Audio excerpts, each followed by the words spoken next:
200 سال تک اقتدار پر قابض رہنے کے بعد بالآخر برطانیہ نے اگست 1947 کو اقتدار اور ہندوستان چھوڑ دیا۔ مختلف اقسام کے ثقافتی اور نسلی گروہ رکھنے والی سلطنت ہندوستان اب 2 حصوں میں تقسیم ہو گئی۔ ایک حصہ پاکستان اور دوسرا ہندوستان کہلایا۔ ہم لوگ اس وقت جب پاکستان بنا ہے تو یعنی گویا سن 47 کے دوران، تو اس وقت ہم شاہدرہ ایک مقام ہے دہلی سے تقریباً 4 میل کے فاصلے پر، درمیان میں ایک دریا پڑتا ہے، جیسے یہاں لاہور اور شاہدرہ کے درمیان دریائے راج اکٹھے آباد تھے، اب طاقت کے زور پر خالی کرا لیے گئے۔ تقریباً 1.5 کروڑ لوگ سرحد کے دائیں جانب نقل مکانی کرنے پر مجبور ہو گئے، اور ہجرت کے اس عمل کے دوران تقریباً 10 لاکھ لوگ ہلاک ہو گئے۔ ہم لوگوں کو اپنا مکان چھوڑنا پڑا صرف اس لیے کہ جس جگہ پر ہم رہ رہے تھے وہاں پر بہت کم مسلمان تھے۔ ایک ایسے محلے کے اندر منتقل ہو گئے تیری واڑہ کہ جہاں پر تمام گرد و پیش کے جتنے مسلمان تھے اپنے گھروں کو چھوڑ کر وہاں جمع ہو گئے تھے۔ تیری واڑے کے لوگ تھے، یہ ہر دم یہی توقع کر رہے تھے کہ اب کچھ نہ کچھ خاص بات ایسی ہونے والی ہے جو نامعلوم اس کے کیا نتائج ہوں گے۔ اور دیکھتے ہی دیکھتے پھر ایک شام ایسی آئی کہ 4 بجے کا ٹائم تھا، جو سامنے والا میدان تھا اس کے اندر ہزاروں کے قریب لوگ اکٹھے ہو گئے، اور ہر طرف سے ان کے پاس گھوڑے بھی تھے، ان کے پاس تلواریں بھی تھیں، ان کے پاس نیزے بھی تھے، اور وہ یہ لوگ پروگرام بنا کر آئے تھے کہ مسلمان جو ہیں وہ سب کے سب ایک جگہ اکٹھے ہو گئے ہیں ایک محلے کے اندر، تو ہم ان کو چند منٹوں کے اندر ختم کرتے ہیں۔ ہمارے جتنے بھی نوجوان تھے نا، ان کو اکٹھا کر کے ہم نے کوئی 5-10 ٹولیاں بنائیں، اور محلے کے جو ناکے تھے ان پر ان کو تعینات کیا گیا۔ ہم اس وقت بچے تھے اور ہم تو اپنے گھر کے اندر شور وغیرہ کر رہے تھے، عورتوں کے اندر بہت پریشانی کی، چیخ پکار تھی کہ نہ معلوم کیا ہونے والا ہے۔ تو اس سے پھر یہ ہوا کہ اچانک ایک حملے کی فضا پیدا ہوئی، ان لوگوں نے ہمارے محلے کی طرف بڑھنا شروع کیا، لیکن جو مسلمان تھے، جو مسلم علاقوں پر متعین تھے، انہوں نے بہت ایک تہیہ کر لیا کہ ہم ایسا ان لوگوں کو اندر محلے میں داخل نہیں دیں گے۔ ہمارے پاس کوئی ہتھیار وغیرہ تھے نہیں، پورے مسلمانوں کے پاس اس وقت ایک آدمی کے پاس رائفل تھی۔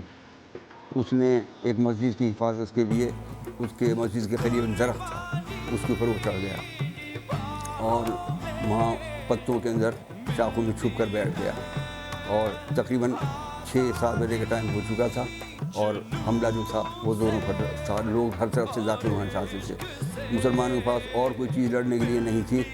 تو انہوں نے مقابلہ کرنے کے لیے اینٹیں، پتھر اور بڑے بڑے چیزیں اکٹھی کی ہوئی تھی۔ جب وہ نزدیک آنے کی کوشش کرتے تھے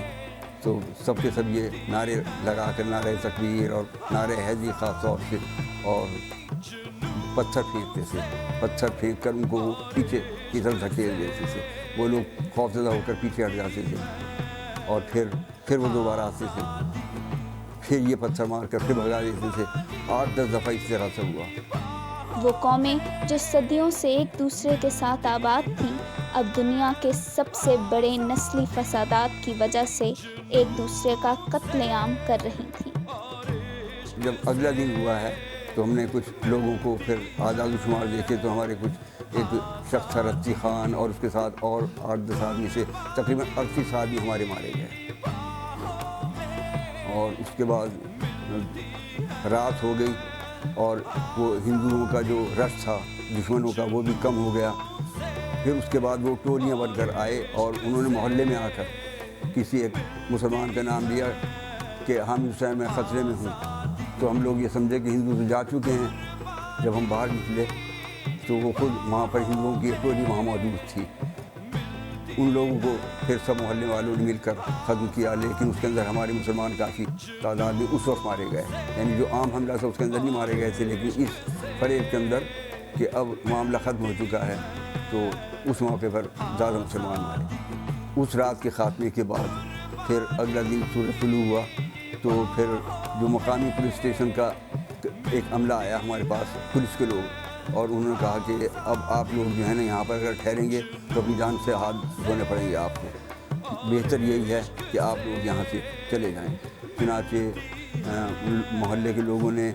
ٹرکوں کا بندوبست کیا اور ٹرک کرائے پر لیے گئے۔ اس کے اندر ہم نے اپنے گھر کا جو ضروری سامان تھا وہ ڈالا اور اس کے اندر ہم وہاں سے چل پڑے۔ چلتے وقت لوگوں نے کہا کہ یہاں سے نکلتے وقت آپ اس چیز کا خیال رکھیں کہ آپ پر راستے میں بھی حملہ ہو سکتا ہے، اور آپ ٹرک کو کسی ایسے راستے سے نہ لے کے جائیں کہ جہاں راستے تنگ ہوں، کیونکہ دونوں طرف لوگ جو ہیں تیزاب اور اس طرح کی چیزیں لے کے بیٹھے ہوئے ہیں اور وہ لوگوں پر پھینکتے ہیں اور زخمی کر دیتے ہیں۔ بہرحال ہم شاہدرہ شہر سے نکلے اور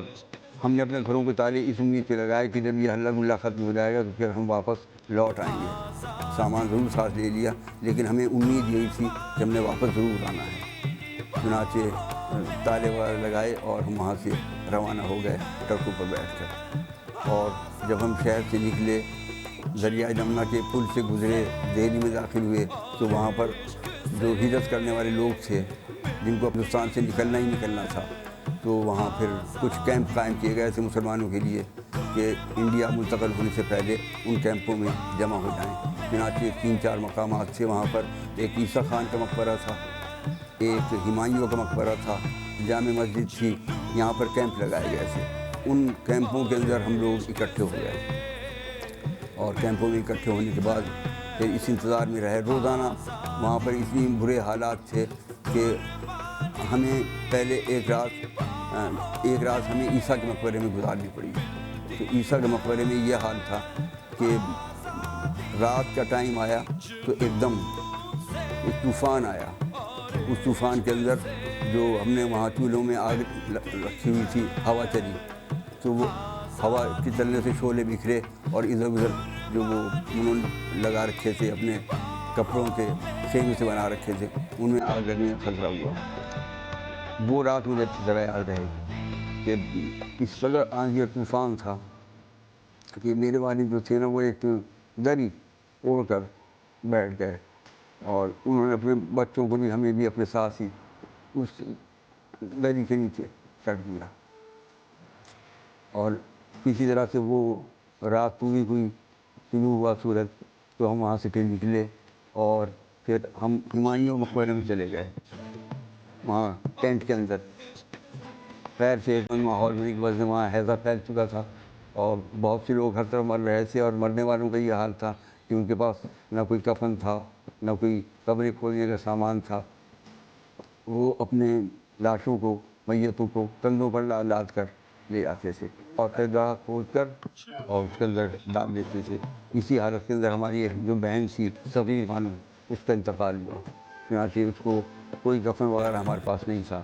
دھوتی رکھی ہوئی تھی تہبند، اس کے اندر اس کو لپیٹا گیا اور پھر ایک بانس کا ایک ہم نے چھوٹا سا بستر سا تیار کیا اور اس کو اوپر رکھ کر ہم لے گئے اور لے جا تو اس کو ہم نے بالکل گڑھا کھود کر اور کوئی اس کے اندر کوئی سینے وغیرہ ایسی چیزیں بس رکھا اس کو اور اس کو مٹی سے ڈالی۔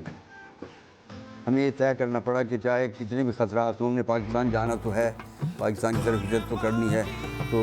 پھر ہمیں اپنے آپ کو اللہ کے سپرد کر دینا چاہیے کہ اللہ ہی حفاظت کرنے والا ہے۔ ایک جب اسپیشل چلنی شروع ہوئی تو ہم ایک اسپیشل کے اندر